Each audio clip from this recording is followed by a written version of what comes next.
conversations du week-end.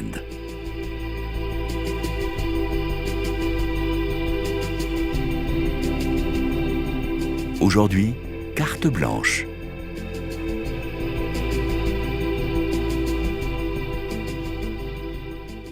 Chers auditeurs de KTO Radio, bonjour. Je suis heureux de vous retrouver pour l'émission Carte Blanche dans le cadre des conversations du week-end. Le principe de l'émission, vous le connaissez, chaque mois, KTO Radio donne carte blanche à une personnalité pour partager ses convictions, ses engagements, ses passions et lui propose d'inviter 2 personnes de son choix. Aujourd'hui, nous donnons carte blanche à Henri Chalais, directeur de la maîtrise Notre-Dame de Paris. Bonjour Henri Chalais. Bonjour. Donc aujourd'hui, nous allons parler de musique, j'imagine, et plus particulièrement de musique sacrée. Je vais vous présenter rapidement à nos auditeurs. Vous avez 43 ans, vous êtes donc directeur de la maîtrise Notre-Dame de Paris, et ce depuis 2014. Vous êtes diplômé du Conservatoire national supérieur de musique et de danse de Paris, mais aussi de celui de Lyon, en direction de chœur. Vous êtes organiste de formation. Vous avez été co-titulaire des grandes orgues de Notre-Dame de Versailles jusqu'en 2014, avant d'arriver justement à la maîtrise Notre-Dame de Paris. Et lors des offices de réouverture de Notre-Dame de Paris, c'était les 7 et 8 décembre 2024, vous vous en souvenez, vous avez dirigé la maîtrise devant de nombreux chefs d'État, personnalités et plus d'1 milliard de téléspectateurs. Et c'était diffusé dans 130 pays. C'est vraiment ce qu'on appelle en mondiovision. Exactement. Une petite pression supplémentaire pour rouvrir la cathédrale. Oui, vous avez dû bien souffler avant, vous et vos musiciens. Oui, on était très impatients et en même temps très stressés parce qu'il fallait être à la hauteur de l'événement et de cette réouverture. Et vous l'avez été. Donc, bravo. Alors, je précise que vous êtes officier des arts et des lettres et que vous avez obtenu une victoire de la musique, donc de la musique classique. C'était en 2026, dans la catégorie enregistrement pour le Te Deum pour Notre-Dame de Thierry Esquèche. C'était une œuvre commandée et créée par la maîtrise dans le cadre de la réouverture, justement, de la cathédrale Notre-Dame de Paris. Et vous avez fait cet enregistrement quelques temps après ? En fait, pour la réouverture, on a la mission principale, c'est de faire rayonner 1000 ans de musique depuis le grégorien jusqu'à la création contemporaine, en passant par toutes les époques. Et donc l'idée, dans le projet de la réouverture, pour les festivités de la réouverture, pendant 1 an, était aussi de commander des pièces nouvelles pour faire rayonner Notre-Dame, sa maîtrise, ses organistes, des orchestres aussi. Et donc on a passé, je crois, 6 commandes à des compositeurs et des compositrices, à la fois français et étrangers. Yves Castagnier, entre autres, Thierry Esquèche, dont on vient de parler, mais aussi Lise Borel, Judith Ware, dont on va créer la messe pour Notre-Dame la semaine prochaine, mardi prochain. Et donc c'est vraiment dans l'émission de pouvoir continuer à créer le répertoire de demain. Alors vous parliez d'Yves Castagnier, il se trouve que c'est l'un de vos invités qu'il est présent dans ce studio. Bonjour Yves Castagnier. Bonjour. Vous êtes organiste titulaire de l'orgue de chœur de Notre-Dame et vous êtes professeur à la maîtrise, donc vous êtes collègue de travail en quelque sorte. Et vous avez un deuxième invité qui est Adeline Crépet. Bonjour Adeline Crépet. Bonjour. Et vous êtes directrice adjointe de la maîtrise. Alors Henri Chalais, je vais vous laisser soin de nous présenter vos 2 invités tout à l'heure, mais d'abord une question préalable. Votre lien à la musique et à Notre-Dame, votre parcours, comment tout ça s'articule en quelques mots ? Alors, il n'y avait rien d'évident au début, puisque je ne suis pas issu d'une famille de musiciens. Personne ne faisait de la musique à la maison. Simplement, mes parents étaient paroissiens d'une église parisienne qui est Saint-Christophe de Javel. Et ma mère m'a raconté qu'elle s'était dit avec mon père que s'ils avaient un garçon, il y avait une maîtrise de garçon dans cette église. S'ils avaient un garçon à l'âge de 7 ans, et un jour il irait chanter dans cette maîtrise. Et donc j'ai commencé par chanter dans une maîtrise à Saint-Christophe de Javel. Et puis par la force des choses, le chef de chœur a changé. Le nouveau chef de chœur était organiste. Je prenais déjà quelques cours de piano.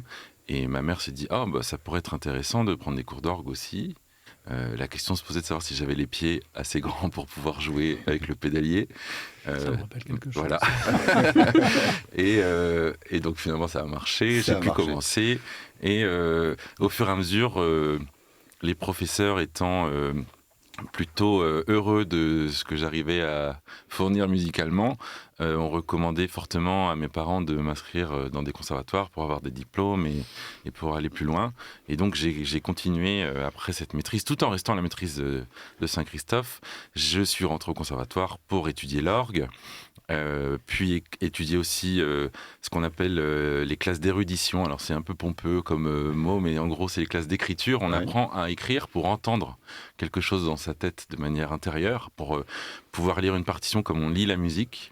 Et pour ça on apprend à écrire dans le style des compositeurs. Alors, on apprend à écrire dans le style de Mozart, de Brahms, de Ravel, avec plus ou moins de facilité. Et puis la force des choses fait que parfois il y a besoin de remplacer le chef de chœur à Saint-Christophe, et du coup je me propose, donc je chante, puis j'accompagne un peu à l'orgue, puis quand le chef n'est pas là, je me mets à diriger un peu, donc du coup je me dis peut-être que je pourrais faire aussi des cours de direction de chœur. De un peu à beaucoup, voilà. Ça va vite parfois. Hein. Et puis tout ça se passe bien, donc je continue, et en fait, certains lycéens se posent plein de questions après le bac sur ce qu'ils veulent faire. Moi c'était assez clair, je ne voyais pas autre chose que la musique. Donc j'ai passé mon bac comme il fallait, et puis après je suis rentré au Conservatoire national de Paris, d'abord en écriture, puis au Conservatoire de Lyon en direction de chœur, et puis j'ai eu cette chance d'être juste à la sortie de mon prix, donc en 2008, j'ai candidaté pour être assistant à Notre-Dame, à la maîtrise, et donc je suis arrivé par une petite porte en tant qu'assistant, et en fait arrivé dans cet endroit absolument magnifique et en même temps impressionnant, arriver en tant qu'assistant permet de continuer à apprendre beaucoup de choses en regardant les autres faire, d'apporter sa petite pierre à l'édifice.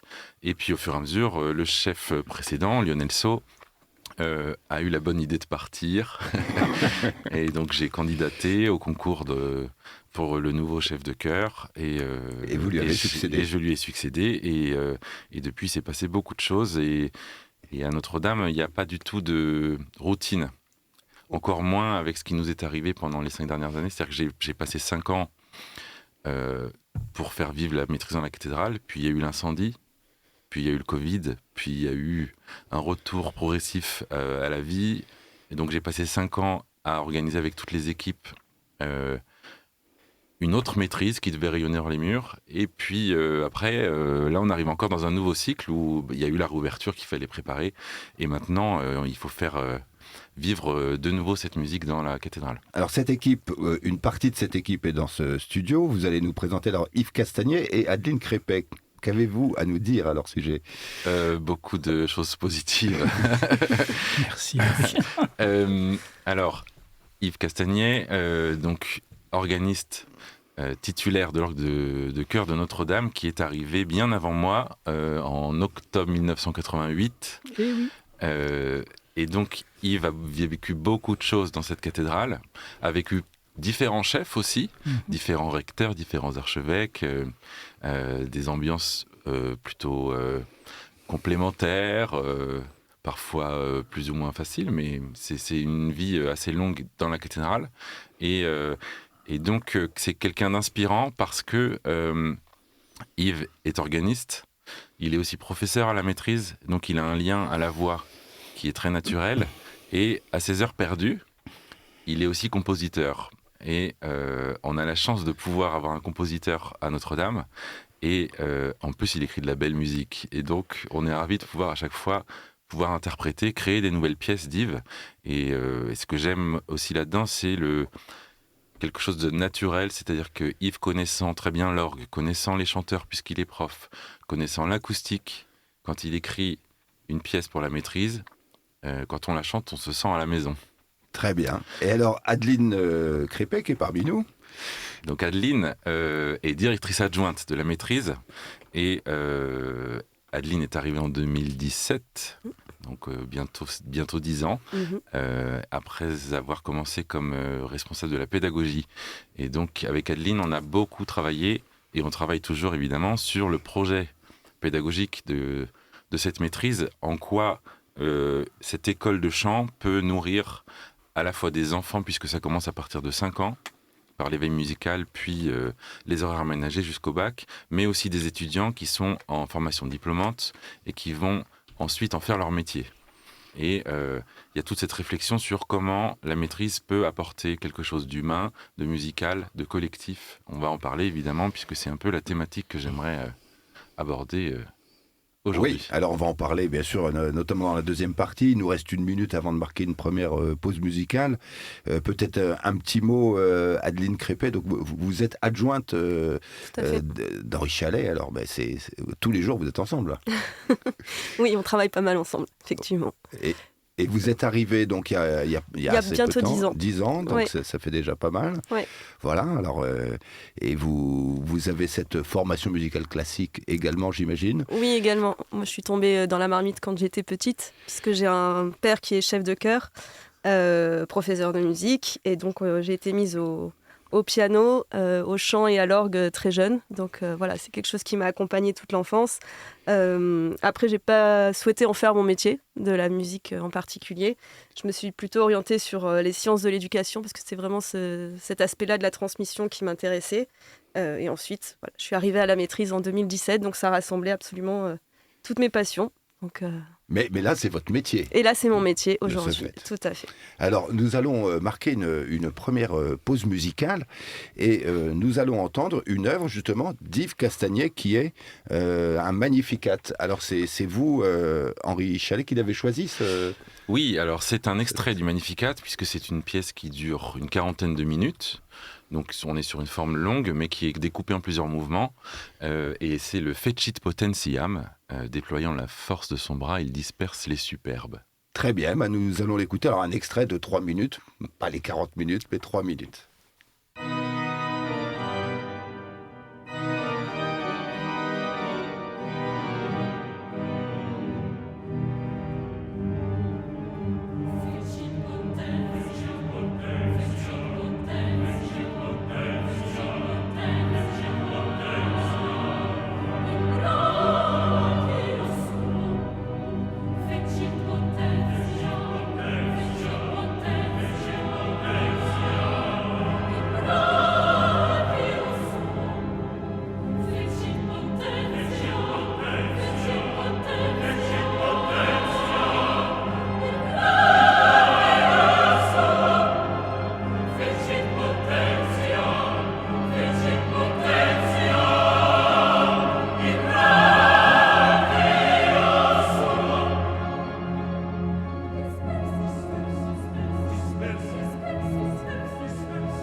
Vous êtes à l'écoute des conversations du week-end de KTO Radio. Aujourd'hui, l'émission Carte Blanche à Henri Chalet, directeur de la maîtrise Notre-Dame.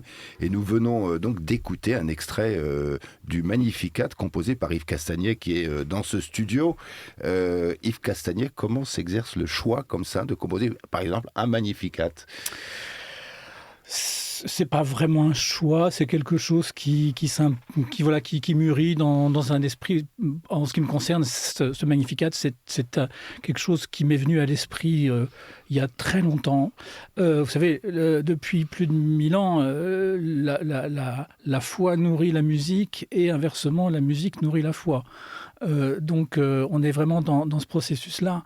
Moi, donc, comme Henri l'a dit tout à l'heure, je suis un des artisans de la musique à Notre-Dame au quotidien depuis bientôt 40 ans. Et dans mes principales attributions, la première, c'est d'accompagner les offices quotidiens, particulièrement le soir, les vêpres et la messe du soir à Notre-Dame. Et il faut... il faut se souvenir que dans l'office quotidien des vêpres qu'on chante tous les soirs à Notre-Dame, il y a cette prière c'est pas une prière, mais le Magnificat. Ce texte-là est présent dans la liturgie quotidienne tous les soirs, 365 jours par an. Et alors, je l'accompagne pas 365 jours par an, mais quasiment. Presque, pas si loin que ça. Et donc, voilà, ce texte-là, il m'accompagne au quotidien depuis plus de 35 ans. Et c'est un texte évidemment magnifique. Et forcément, quand on a une petite fibre de compositeur, on ne peut pas être insensible à ça. Et donc là, on est vraiment dans ce processus-là. Pendant longtemps, je me suis dit, tiens, un jour, il faudra que je fasse quelque chose là-dessus. Et comme j'ai l'habitude de le dire aussi, j'étais freiné par une autre, par contre, dans le sens inverse, par une espèce de frilosité, parce que certes, je suis compositeur, mais il y a d'autres compositeurs qui, avant moi, se sont penchés sur ce texte, et pas des moindres. Pour ne parler que d'un seul, un certain Jean-Sébastien Bach, je ne sais pas si vous connaissez. Oui, voilà. j'en ai entendu parler quand j'étais jeune homme, oui. Voilà. Et il se trouve que, pour moi, l'un des plus grands chefs-d'œuvre de Bach, c'est justement son Magnificat, et qui est absolument extraordinaire. Voilà, c'est une de mes œuvres préférées. Et quand vous avez un exemple comme ça au-dessus de vous, c'est toujours un peu compliqué de se dire, tiens, je vais faire pareil. Je vais me lancer aussi là-dedans. Donc, c'est un processus qui prend du temps. Au départ, on se dit non. Et puis, le temps aidant, voilà, on finit par se dire, on va quand même essayer. Je peux dire que les circonstances, particulièrement l'incendie de la cathédrale en 15 avril 2019, a participé à ça aussi, parce que, comme le disait tout à l'heure Henri, pendant 5 ans, nous avons été tous pas seulement, nous les musiciens, mais tout le monde, tous les fidèles de cette cathédrale, tous les chrétiens, les Parisiens, les visiteurs du monde entier, nous avons tous été privés de ce lieu magique pendant 5 ans, et cette privation nous a tous pesé sur nous tous très, très, très, très lourdement. Et du coup, c'est vrai que ces circonstances-là m'ont peut-être aussi poussé à exprimer peut-être quelque chose dans la composition. C'est difficile de parler de ça, parce que c'est... Mais c'est à ce moment-là que vous l'avez composé. Oui, absolument. Dans cette période de latence qui a été si difficile. Absolument, voilà. C'est une conjonction de plusieurs circonstances. Voilà, disons que la composition a été une sorte de... je ne veux pas dire des grands mots, mais pas de refuge, mais c'est quelque chose qui m'a aidé à dépasser certaines choses un peu difficiles. Et puis un texte incroyable, peut-être le plus beau texte de l'Évangile. Donc les mots du Magnificat. Et vous me disiez, en préparant cette émission, Henri Chalet, que la musique touche au-delà des mots. Alors est-ce que vous pouvez nous expliquer comment la musique peut toucher au-delà même de tels mots que le Magnificat? Vous posez la question, puis on pourrait aussi demander son avis à Adeline Crépé ensuite. En fait, la musique, il y a plein de choses dans la musique. Il y a la musique instrumentale, qui déjà procure une vibration, parce que la musique c'est du son, et le son c'est une vibration dans l'air, une vibration qui arrive dans le corps. C'est une sensation qu'on peut subir, qu'on peut aussi accueillir. Je pense qu'on peut par exemple s'apercevoir qu'une musique nous touche quand on commence à avoir des frissons. Ça arrive tout d'un coup. Moi, quand j'ai découvert que je pouvais avoir des frissons en écoutant de la musique, je me suis dit oulala, il y a un monde qui s'ouvre devant moi. Et nous, la chance qu'on a, c'est qu'en plus de cette musique, on chante avec la voix. La voix, c'est un instrument qui est dans le corps, qui vibre dans le corps. Donc déjà, ça, c'est une sensation corporelle encore plus unique que jouer avec un instrument. Et là-dessus se rajoute en plus la force des mots. Et donc, on a une force supplémentaire qui se rajoute, où le mot peut aider à nous faire aller quelque part. Ensuite, qu'on soit croyant ou pas, il y a plein de questions qui peuvent se découler de ça, mais en soi, cette musique peut déjà nous toucher, peut ouvrir peut-être à une émotion, et pourquoi pas derrière à une prière, et c'est ça qui est assez génial dans l'art en général, et la musique qui me parle évidemment plus que tout le reste, mais voilà, cette force des mots, je trouve qu'on le sent bien dans l'extrait qu'on a entendu. On est en train de dire Fecit potentiam, déployant la force de son bras. Il y a cette chose très puissante au début. Il y a dispersit, ensuite il disperse les superbes. On sent l'image, le figuralisme qu'il y a dans les mots, dans ce qu'écrit Yves, où on sent que ça se disperse. Hein, vraiment, c'est une image tous les princes sonore. de ce monde. Voilà. Et donc les superbes, c'est les orgueilleux, tout ça, qui... avec ce son un peu dur qu'on peut avoir à la fin, et puis tout ça se détend. Et donc il y a vraiment beaucoup de figuralisme dans la musique qui peut donner des indices pour aller comprendre des choses. Et même si on ne comprend pas, on peut aimer sans comprendre, je pense. Adeline Crépé ? Oui, je suis tout à fait d'accord. Pour moi, la musique, elle touche au-delà des mots parce qu'elle n'a pas forcément besoin d'être comprise, effectivement. Donc elle peut s'adresser à chacun, et ce, quel que soit l'âge. Et c'est aussi ce qu'on remarque à la maîtrise avec nos plus jeunes élèves qui ont 5 ans et qui sont déjà en fait très sensibles à la musique. Et on sent que c'est quelque chose qu'ils vivent vraiment sans avoir forcément une formation qui soit déjà très, très poussée à cet âge-là. Et c'est aussi participer finalement à quelque chose qui nous dépasse un peu, c'est-à-dire chacun va apporter sa partie, sa voix à proprement parler, pour ensuite donner des œuvres comme celles qu'on vient d'entendre, qui vont bien au-delà de ce qu'on pourrait faire individuellement. Et je pense que chacun est touché de voir qu'il peut participer à cette création-là et à cette interprétation des œuvres que l'on peut chanter à la maîtrise. Oui. Puis là, vous chantez et faites chanter et apprenez à ces jeunes les compositions de votre confrère, quoi, avec qui vous travaillez au quotidien. Ça va être en fait, ce qui est intéressant, c'est que quand on parle à des adultes de musique contemporaine, parfois ça peut être un gros mot. On se dit, oh là là, musique contemporaine, j'ai un peu peur. Est-ce que... Oui. Voilà. Donc nous, notre première mission, c'est de réconcilier les gens avec la musique contemporaine. Et c'est encore plus facile avec des enfants parce que les enfants, ils n'ont pas d'a priori. Oui. Donc ils viennent là, ils chantent, ils sont en groupe, ils sont dans une énergie de groupe. Et donc le groupe est très bénéfique pour ça. Et surtout... Les enfants, alors c'est rigolo parce qu'il est arrivé, quand on avait commencé à faire ça, à passer des commandes, certains enfants nous disent « Ah, mais un compositeur n'est pas forcément mort !» Et donc, ça c'est déjà une première remarque assez marrante, en fait, d'entendre ça de la part des enfants qui sont très naïfs. Et puis après, on leur a fait travailler plein de styles, le style d'Yves, mais il y a d'autres styles. Dans la musique contemporaine, il y a plein de styles différents. Et en fait, ce qui est génial, c'est qu'ils font confiance et ils n'arrivent pas avec plein d'a priori, des boulets à traîner derrière eux, des traumatismes ou tout ce qu'on veut. En fait, oui, ils sont les débats idéologiques, voilà. etc. Et c'est ça qui est très touchant, je trouve, dans l'enseignement, c'est la tradition, c'est la transmission, et c'est aussi la découverte et prendre des risques. Là, en ce moment, le Chœur d'enfants est en train de créer une pièce de Judith Ware, donc, qui est une compositrice anglaise, qui était maître de musique de la reine d'Angleterre, qui a écrit pour nous une messe que personne n'a entendue, sauf les enfants qui sont en train de la répéter pour le concert de mardi prochain. Et c'est assez génial de participer à quelque chose qui est, entre guillemets, secret, que personne ne connaît, et puis qu'on va délivrer comme ça au public, et on va voir comment le public va réagir. Ouais. Mais comment vous définissez la musique contemporaine ? C'est la musique du temps que nous vivons, mais au-delà, qu'est-ce qu'on peut dire ? Parce que vous êtes un musicien contemporain. Oui, tout à fait. Yves Castagnier n'est pas mort. Oui, je suis pas encore mort. Non, je témoigne. Et non, mais c'est un vrai. Alors, c'est pas. J'allais dire. C'est pas un débat, parce qu'il est vrai que la musique contemporaine a eu son évolution dans les dernières décennies ou même le siècle passé.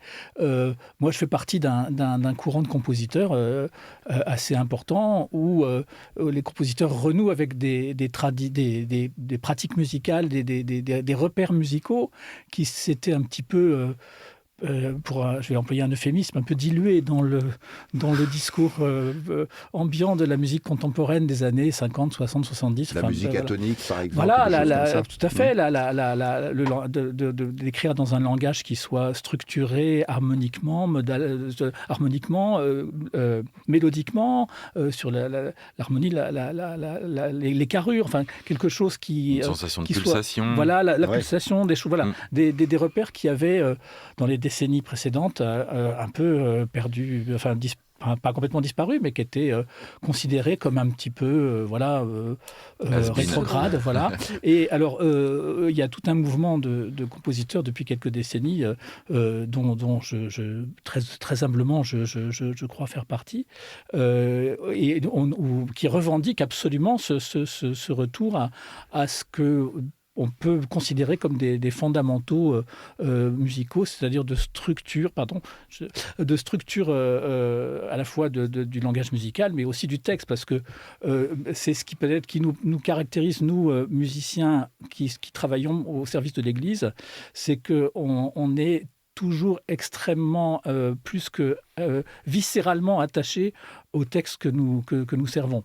Oui, parce que c'est de la musique sacrée, là, on parle de musique sacrée. Et on doit écrire de la musique au service d'un message. Voilà. Et c'est quelque chose qui pèse lourd. Et on a une responsabilité là-dessus. Donc il faut... quand un compositeur décide d'écrire une musique sur un texte poétique de je ne sais qui, et qui va décider que dans sa musique, le texte va être éclaté dans toutes les directions, ce qui existe beaucoup, voilà. Ça, moi, en tant que compositeur, ça peut pas être ma démarche. Moi, il faut que le texte que j'essaye de servir soit compréhensible et lisible. Oui. Voilà. Tout simplement. Voilà. Tout simplement. Sinon, c'est des repères importants. Mais la musique, dans ce cas-là, est un support du texte. Et le texte est quand même la racine de la création musicale qui va suivre ensuite et éclater le texte totalement, fait perdre le message premier du texte, qui est important dans la musique sacrée et aussi dans la musique qu'on écrit pour la liturgie. Et lequel texte dans la musique sacrée renvoie à la prière, renvoie à la spiritualité. Ça, vous arrivez à le transmettre, Adeline Crépé, aux enfants, par exemple, même aux plus jeunes, ce lien prière, émotion, chant. Alors nous, on a la grande particularité à la maîtrise d'être une maîtrise rattachée à la cathédrale, mais aconfessionnelle. Donc on est ouvert à vraiment tous les enfants, tous les jeunes qui simplement sont attirés par le chant et qui par le chant vont découvrir peut-être une certaine spiritualité, le beau. Donc il n'y a pas d'enseignement religieux à proprement parler, mais forcément ils côtoient tous les jours cette musique, ils côtoient tous les jours ces textes, ils côtoient la cathédrale avec tous ceux qui sont au service de la cathédrale. Et donc c'est par là que certains peuvent cheminer, et puis d'autres qui ont déjà peut-être la foi peuvent vivre leur foi pleinement. Mais en tout cas, on a cette ouverture-là sur tous les jeunes, quelle que soit leur conviction. Alors vous parliez là de la vibration de la musique qui crée, ça met les poils, comme on dit, là, ouais, ça, oui, exactement. Les frissons, etc. Donc il y a une émotion là-dedans. Oui. Et émotion, prière, c'est lié. Eh bien, alors c'est lié. Est-ce que la musique est tout le temps prière ? Pas forcément. Est-ce que la musique peut fournir une émotion ? Je l'espère. Alors, l'émotion, c'est un grand mot, hein, parce que ça peut être du réconfort, ça peut être quelque chose qui nous fait peur aussi. Enfin, voilà, quand on chante un Crucifixus de Loti, on n'est pas trop dans l'apaisement, hein, puisqu'on est en train de dire qu'il est crucifié sous Ponce Pilate, qu'il souffrit la passion. Donc, il y a des vibrations qui ne sont pas les mêmes. On peut chanter fort avec un forté dur, on peut chanter fort généreux, on peut chanter piano avec un son qui va être glaçant. Enfin, il y a énormément de couleurs et c'est ça qui est génial avec la voix et avec les instruments. Et l'orgue aussi est un instrument qui permet une variété de couleurs très très large. On a souvent l'habitude de dire que c'est un peu un orchestre à lui tout seul. Ouais. Et donc l'ambition là-dessus, c'est pas forcément de réussir à chaque fois, de faire prier les gens sur ce qu'on fait. En tout cas, c'est de leur donner un chemin vers cette prière. Ensuite, à chacun de l'interpréter comme il veut. Dans la cathédrale, il faut bien dire qu'il y a de tout. Il y a y a des pèlerins, il y a des gens qui viennent pour la messe, il y a des touristes qui viennent juste voir le lieu, qui n'ont aucune connaissance de quoi que ce soit, ni dans la culture, ni dans ce qu'on y fait, ni la connaissance de la liturgie, tout ça. Mais on sait déjà depuis la réouverture qu'il y a des gens qui sortent de cette cathédrale émerveillés par la beauté de l'architecture, émerveillés par la beauté des vitraux, de la lumière. Tous les sens, en fait, sont sollicités. Donc, la vue, l'ouïe, j'espère, par la musique, l'odorat avec l'encens. Si on poussait même un peu loin, on pourrait dire le goût avec l'Eucharistie. Vous voyez, il y a le toucher de la pierre. On peut vraiment toucher tous les sens quand on est à Notre-Dame. Et donc, nous, notre mission, c'est d'essayer de compléter vraiment tout ce qu'on peut revoir avec la beauté de l'architecture, tout ça, que la beauté de la musique puisse aider à faire découvrir quelque chose à quelqu'un qui n'est pas forcément venu tout de suite pour ça et qui va se laisser toucher par ça. Ensuite, est-ce que c'est une prière? Est-ce que c'est juste une spiritualité qui se définit autrement? Est-ce que c'est juste une émotion? Si déjà on a une émotion, c'est le début de quelque chose. Oui. Puis vous êtes au service de la liturgie, c'est-à-dire que quand il y a une liturgie, vous ne êtes pas en concert. Non, pas du tout. Hein, là, c'est vraiment pour la liturgie. La liturgie, c'est quelque chose de très précis, et très exigeant. Donc, c'est un effacement aussi pour les musiciens. Voilà, c'est tout l'équilibre qu'on essaie de trouver. Je pense qu'on a trouvé à Notre-Dame, qui est un style de liturgie. Il y a 1000 styles de liturgie différents. Ce qu'on fait à Notre-Dame ne fonctionnerait pas forcément dans une autre paroisse, et vice-versa. Nous, on a dans les gens qui viennent à la messe, il y a quelques Parisiens, mais il y a beaucoup de touristes qui chantent pas forcément, qui connaissent pas toute la liturgie française. Et donc, on a ce juste milieu où, à certains moments, on fait chanter l'assemblée, donc elle participe au chant elle-même, et à d'autres moments, elle est dans cette écoute active, où là, elle peut se recueillir. Moi, le premier, par exemple, j'adore la musique, j'adore chanter, j'adore tout ça, mais quand je vais à la messe, en fait, j'ai pas trop envie de chanter. C'est curieux. Hein. Alors vous écoutez ceux qui chantent. Et donc, en fait, je suis heureux d'avoir des moments où juste je ne fais rien et je me laisse envahir par l'architecture, la liturgie, la musique qui nourrit tout ça. Et voilà, on est tous différents là-dessus. Et nous, on essaye cet équilibre toujours fragile, à la fois de faire chanter les gens et aussi de chanter nous seuls ou d'écouter le grand orgue. Très bien. L'écoute est tout sauf passive. Voilà, c'est un bon résumé. Alors, une écoute active, là je vous propose une écoute active là, du deuxième choix musical d'Henri Chalet. Il s'agit de Ubi Caritas de Maurice Duruflé. De quoi s'agit-il? Alors, Ubi Caritas, c'est...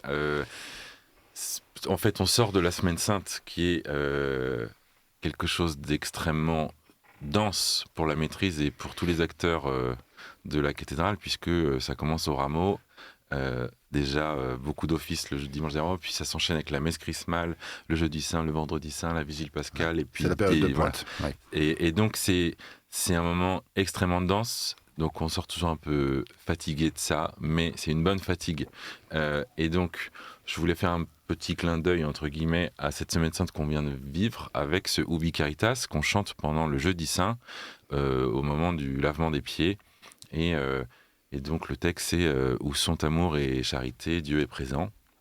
Et donc on est dans une autre esthétique, on est dans une esthétique assez proche de celle d'Yves Castagnet, mais on parlait tout à l'heure typiquement du rapport à la musique d'avant. Et ben là typiquement Duruflé utilise le grégorien comme thème et l'harmonise avec sa propre sensibilité du XXe siècle. Et donc on a ce mélange ancien et nouveau dans cette musique de Duruflé. Eh bien nous écoutons tout de suite son Ubi Caritas.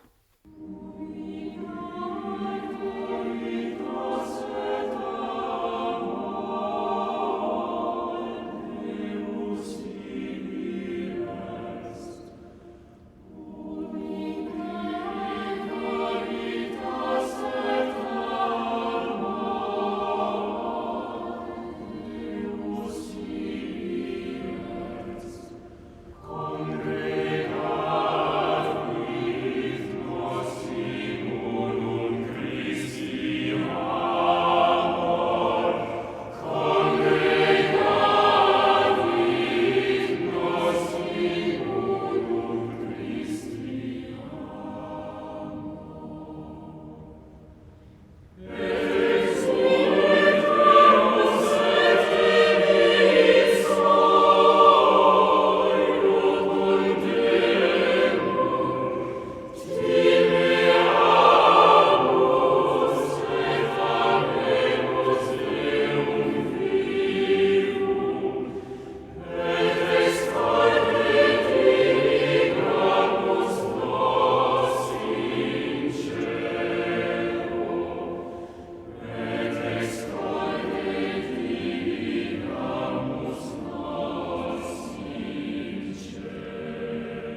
Chers auditeurs, vous écoutez les conversations du week-end de KTO Radio et vous faites bien de le faire, et notamment aujourd'hui pour cette carte blanche à Henri Chalet. Et nous parlons de musique sacrée. Henri Chalet, directeur de la Maîtrise Notre-Dame, et il est accompagné dans le studio aujourd'hui d'Yves Castagnier, qui est organiste titulaire de l'orgue de chœur de Notre-Dame, et d'Adeline Crépé, qui est directrice adjointe de la Maîtrise. Alors, cette Maîtrise sont des jeunes, des enfants. Alors vous êtes des professionnels, mais vous faites chanter des amateurs. Certains sont peut-être de futurs professionnels. Comment se fonde la pédagogie d'une maîtrise comme celle-là ? Alors, le principe de base, c'est le chant choral pour nous. Et le chant choral, c'est quoi ? C'est rassembler des unités pour en faire un seul groupe et une seule unité. Et en fait, je trouve que ce qu'on vient d'entendre dans le Ubi Caritas, on était en train de dire Congregavit nos in unum Christi amor. Il y a une phrase qui me marque, c'est l'amour de Dieu nous a rassemblés dans l'unité et soyons pleins de crainte et d'amour pour le Dieu vivant. Donc il y a tout en même temps. C'est-à-dire que le résumé du groupe, c'est j'apporte ma pierre, j'apporte mon son, j'apporte ma couleur, et à partir de ça, on va se rassembler. Alors c'est là que le rôle du chef de chœur est important, parce que c'est lui qui doit travailler l'homogénéité, l'énergie du groupe, embarquer un groupe vers une émotion.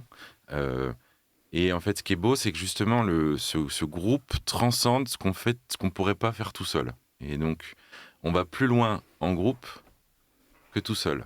Et donc, le chœur, c'est un peu une école de la vie en accéléré, parce que c'est une petite société, c'est une petite famille en gros. On a des personnalités, chacun a ses soucis, ses machins, mais quand on est tous ensemble, on a une exigence, on a le besoin d'un objectif qui est, il y a une messe à préparer, il y a un concert à préparer, il y a un motet à préparer, et donc il faut cet objectif, on n'a pas le choix, il faut y arriver ensemble, et il faut que ce soit beau à chaque fois.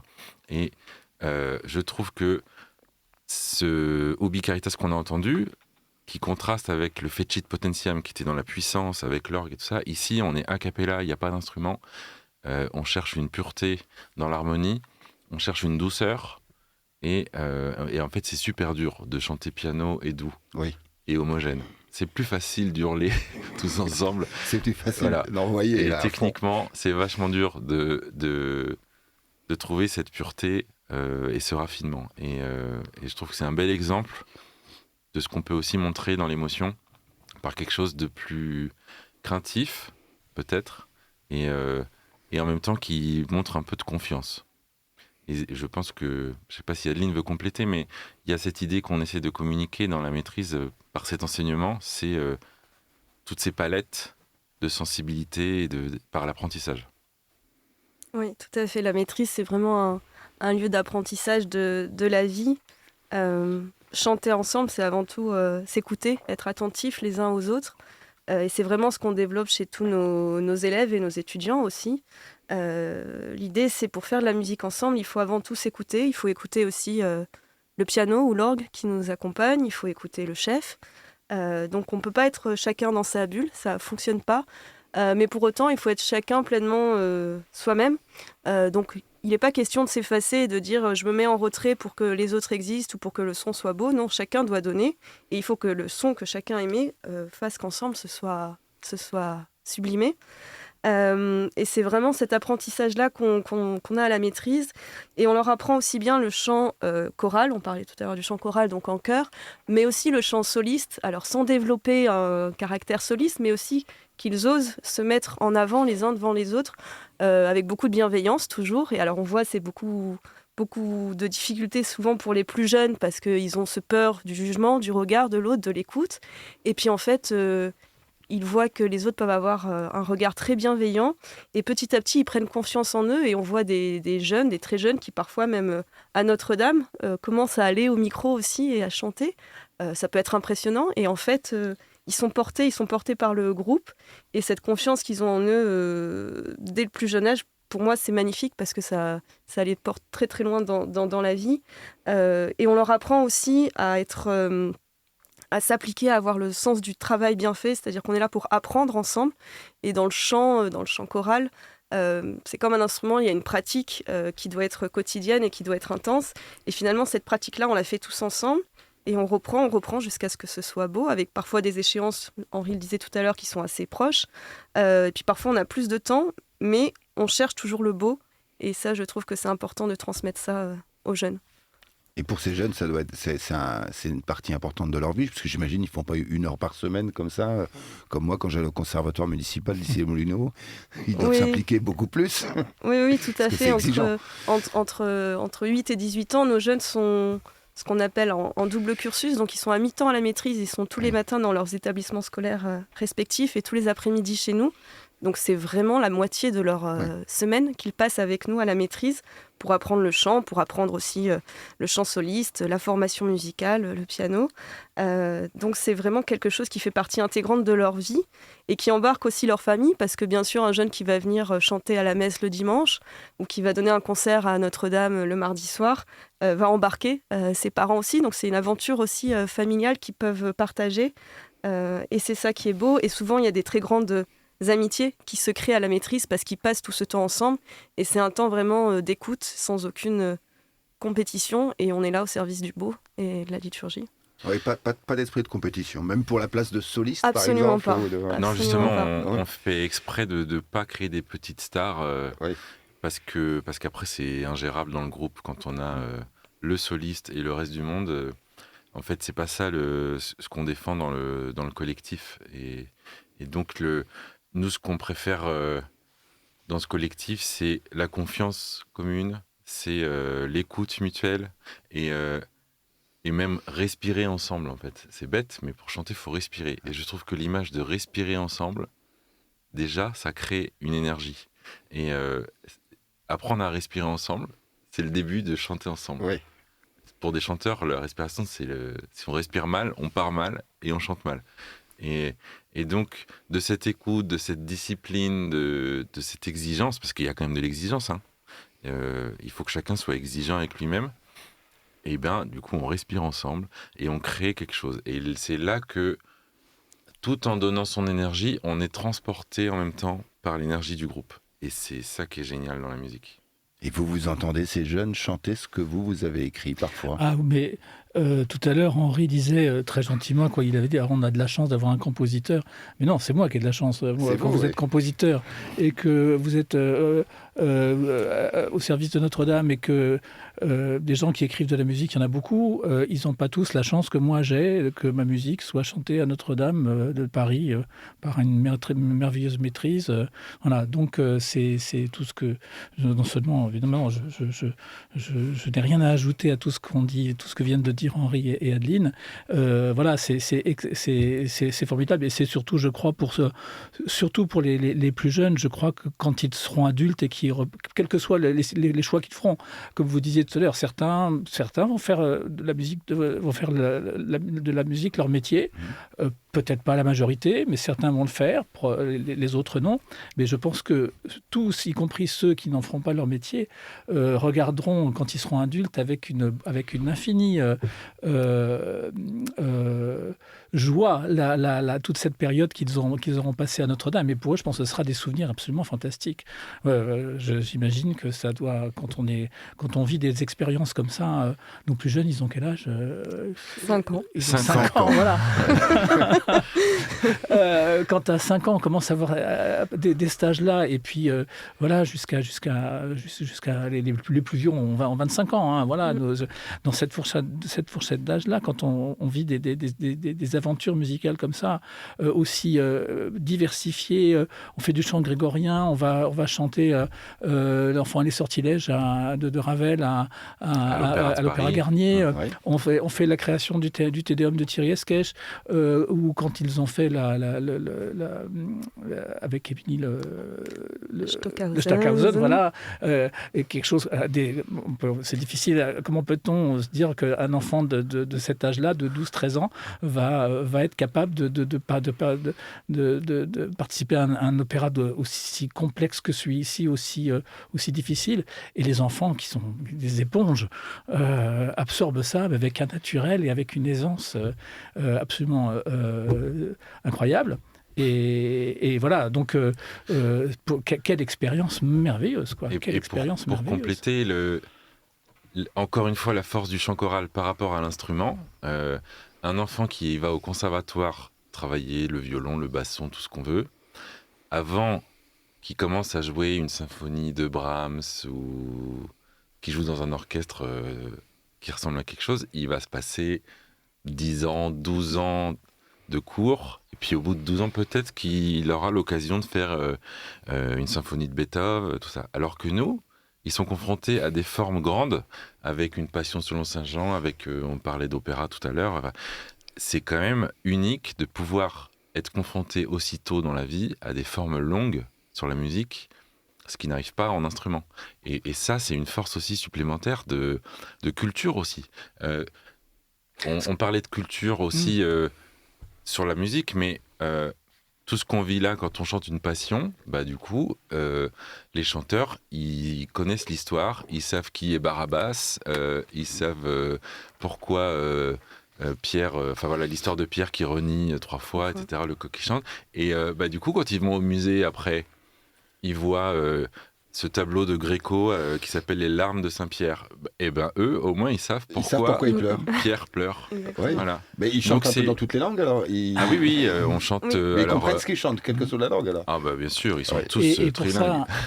Et pour ça, la musique a aussi un attrait absolument, je pense, essentiel, surtout pour les enfants, c'est que c'est un domaine dans lequel ils sont exactement toujours considérés au même plan que les adultes. Un enfant qui fait partie qui est dans un projet musical, son intervention est tout aussi importante, même qu'il ait 8 ans ou 10 ans, ce qu'il fait est tout aussi important que le plus expérimenté des instrumentistes ou des autres musiciens adultes. Il n'y a pas de hiérarchie. On est exactement au même niveau de responsabilité qu'on ait 8 ans ou qu'on en ait 60. Et ça, c'est, je pense, ça participe beaucoup à la construction des enfants. Oui, parce que ça va jusqu'à quel âge alors ? Jusqu'à 28 ans. On a des étudiants entre 18 et 28 ans qui sont des jeunes en formation professionnalisante chez nous, donc qui ont pour vocation d'être chanteurs professionnels et qui font 4 à 5 années d'études à temps plein à la maîtrise. Oui. Et on les forme à être chanteurs en chœur, mais aussi à un par voix. C'est encore une autre sensation, c'est-à-dire qu'on est tout seul dans sa voix de soprane, dans un ensemble de 4, 5, 6 personnes, par exemple, et aussi à la formation de solistes. Et ensuite, avec leur personnalité, les occasions qu'ils auront, parfois la chance aussi, le réseau, tout ce qu'on veut, certains vont chanter dans des chœurs professionnels, d'autres vont être sur les scènes des opéras de France et de l'étranger. Et donc, c'est ça qui est très beau et unique un peu, c'est cette formation généraliste dans le bon sens du terme, c'est-à-dire qu'on les forme à toutes les époques, ils savent chanter du grégorien, ils savent créer une partition contemporaine, ils savent chanter du Mozart, c'est encore un autre style, et après ils sont capables de chanter dans un chœur, ils sont capables de chanter seuls, c'est des couteaux suisses, nos chanteurs. Il y a des bons débouchés alors. Oui. Clairement, il y a un vrai label Notre-Dame. Ouais. Quand on voit tous les ensembles vocaux qui existent en ce moment, je pense à l'ensemble Pygmalion avec Raphaël Pichon, les Métaboles, Léo Barinski, voilà, plein d'endroits. Le chœur de l'Opéra Bastille aussi, on a des anciens étudiants. Enfin, voilà. Et en fait, quand on regarde dans un chœur pro en ce moment, sur une trentaine de chanteurs, il y en a entre 5 et 10 qui ont été formés à Notre-Dame avant. Ah, c'est une bonne proportion. Donc c'est quand même pas mal. Donc ça ouvre les portes. C'est clairement. Oui. Même dans le monde non religieux, religieux, quoi. Ah oui, de partout, voilà. Partout. Et c'est ça qui est beau dans le projet aussi, c'est que, comme disait Adeline tout à l'heure, c'est ouvert à tout le monde. C'est-à-dire que on a des catholiques, on a des protestants, on a des juifs, on a des musulmans, on a des rien du tout. Voilà, il y a vraiment de tout. Et en fait, ils viennent pour le projet global. Et c'est ça qui est beau. Je trouve que cette ouverture dans l'Église aussi, parce que c'est un projet qui réunit historiquement l'Église, mais aussi l'État et la ville de Paris. Donc c'est une subvention avec ces 3 acteurs principaux, l'État, la ville de Paris et l'Église, qui se mettent ensemble dans un pays de séparation de l'Église et de l'État. C'est quand même assez génial. Oui. Sur un projet donc qui est une tradition qui existe depuis que la cathédrale existe. Donc la maîtrise, elle a plus de 850 ans. Et par exemple, un étudiant qui est agnostique, mais il chante du sacré, peut être touché alors, à ce moment-là. Ça Eh arrive. ben, ça arrive. Ça arrive. On a un étudiant Qui a demandé, qui a demandé à être baptisé. baptême. Qui est arrivé athée. Voilà. Voilà. Et on a aussi des étudiants qui ont fait leur jeunesse, baptême, catéchisme, tout ça, qui se sont écartés de ce monde-là et qui baignaient dans cette exigence collective du beau sur tous les aspects, l'architecture, la liturgie, la musique et tout ce dont on a parlé tout à l'heure, tout d'un coup se remettent à réfléchir à ça. Oui. C'est pas le but premier au départ, parce qu'on Ouais. est là pour leur enseigner la musique.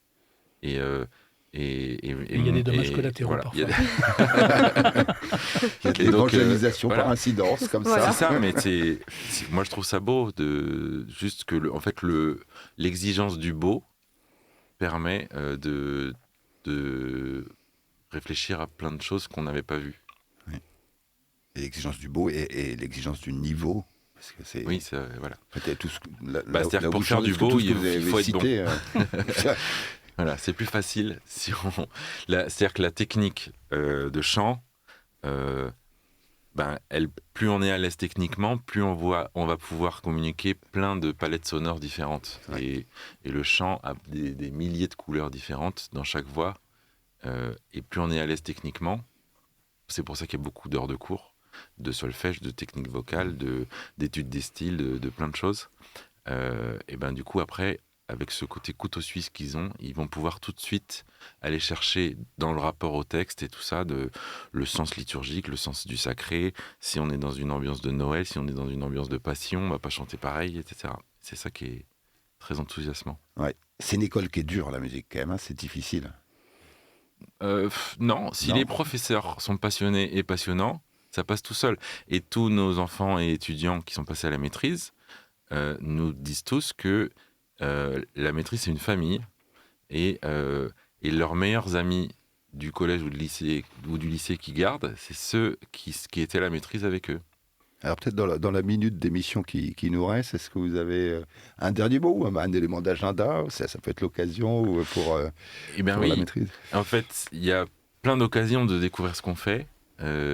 Déjà à travers tous les offices quotidiens qu'on peut voir sur KTO, mais qu'on peut voir aussi en vrai dans la cathédrale. Et il y a aussi une saison de concerts. C'est-à-dire que nos 3 missions, c'est la pédagogie, on en a parlé beaucoup, cette école de chant avec des enfants à partir de 5 ans jusqu'aux étudiants formés à être pro. C'est la liturgie, 1200 offices par an quand même, qu'on doit animer musicalement. Et une saison de concert avec tous les mardis différents, sur de la musique ancienne, moderne, romantique, baroque. Et donc, si on veut découvrir cette maîtrise ou les forces musicales de la cathédrale, il faut venir soit à la messe, soit au concert le mardi soir. Eh bien, le message est passé. Ou aux Très deux. bien. Ou aux deux, encore mieux. Eh bien, merci beaucoup, Henri Chalet, d'avoir accepté de venir pour cette carte blanche. Merci infiniment à Yves Castagnier. Merci à vous. Merci à vous. Et merci Adeline Crépet d'être Merci. venue dans ce studio pour parler de choses passionnantes. Merci beaucoup Thibaut qui assure la réalisation technique de cette émission. Et nous nous retrouvons dans un mois pour une nouvelle carte blanche dans le cadre de nos conversations du week-end sur KTO Radio.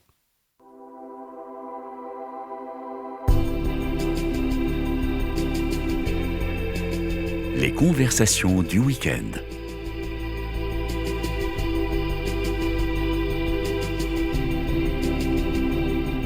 Aujourd'hui, carte blanche.